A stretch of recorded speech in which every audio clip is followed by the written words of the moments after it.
Hi friends, मी गायत्री. फिजिक्सच्या या अजब दुनियेमध्ये तुम्हा सर्वांचं स्वागत आहे. आणि मी गायत्री, तुमची सायन्स टीचर. फिजिक्समधील अनेक नवनवीन कन्सेप्टचं इन डेप्थ नॉलेज जर तुम्हाला हवं असेल तर don't forget to search for #concepts by Gayatri. आणि आजच्या या व्हिडिओमध्ये आपण अतिशय बेसिक कन्सेप्ट बघणार आहोत आणि तो म्हणजे न्यूटन्स 3 कायनेमॅटिकल इक्वेशन्स. न्यूटनची 3 गतिविषयक समीकरणं.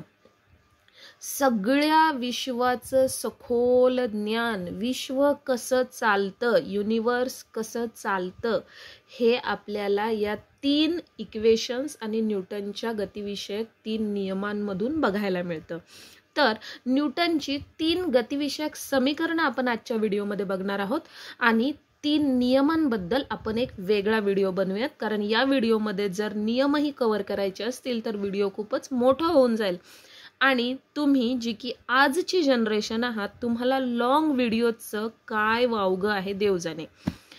त्यामुळे आपण शॉर्टमध्ये व्हिडिओ करण्याचा प्रयत्न करूयात आणि आजच्या व्हिडिओमध्ये आपण फक्त न्यूटन्स 3 कायनेमॅटिकल इक्वेशन्सच बघणार आहोत.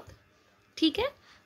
So the first equation given by Newton is V is equal to U plus AT. Okay. V is equal to U plus AT. The second equation is S is equal to UT plus half AT square. And the third equation is V square is equal to U square plus 2AS. Okay. Now, if you closely observe these 3 equations, sorry, तुम्हाला काही terms दिसतील ज्या की repetitive आहेत, जसं की U, V, T. तर या टर्म्सचे मीनिंग्स समजून घेणं फार गरजेचं आहे. So U stands for initial velocity. Okay, initial velocity, सुरुवातीचा वेग. V stands for final velocity. Final velocity in the sense नंतरचा वेग किंवा शेवटचा वेग. ओके.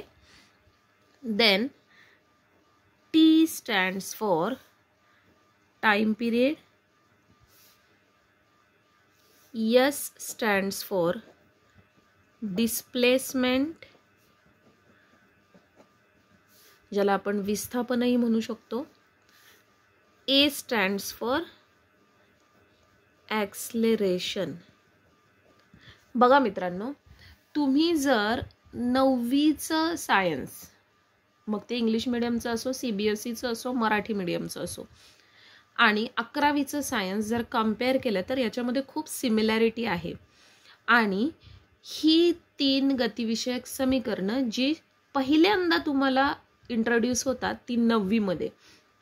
आणि 9वीमध्ये अचानक असं फिजिक्सचा भाडीमार तुमच्यावर झाल्यानंतर फिजिक्स अवघड सब्जेक्ट आहे की काय अशी समज मुलांची होऊन बसते. परंतु जर ते योग्य मार्गाने शिकलं गेलं तर फिजिक्स अजिबात टफ नाही. ठीक आहे. सो ही 3 समीकरणं जी दिलेली आहेत आपल्याला न्यूटनने, या 3 समीकरणांचा वापर जनरली मोशनच्या कन्सेप्टमध्ये होतो. मग आता मोशन म्हणजे काय? मोशन म्हणजे गती. ओके. नावातच आहे न्यूटन्स 3 कायनेमॅटिकल इक्वेशन्स. कायनेमॅटिक्सचा, गतीचा, मोशनचा स्टडी जिथे केला जातो तिथे आपल्याला ही 3 समीकरणं वापरावी लागतात. या 3 समीकरणामध्ये U हे नोटेशन वापरलेलं आहे इनिशियल वेलोसिटी म्हणजे सुरुवातीचा वेगसाठी. V वापरलेला आहे फायनल वेलोसिटी म्हणजे नंतरचा वेग किंवा शेवटचा वेग यासाठी. T टाइम पिरियड म्हणजे कालावधीसाठी. S जो आहे तो डिस्प्लेसमेंटसाठी वापरला आहे म्हणजे विस्थापनासाठी. A जो आहे तो ॲक्सलरेशनसाठी वापरलेला आहे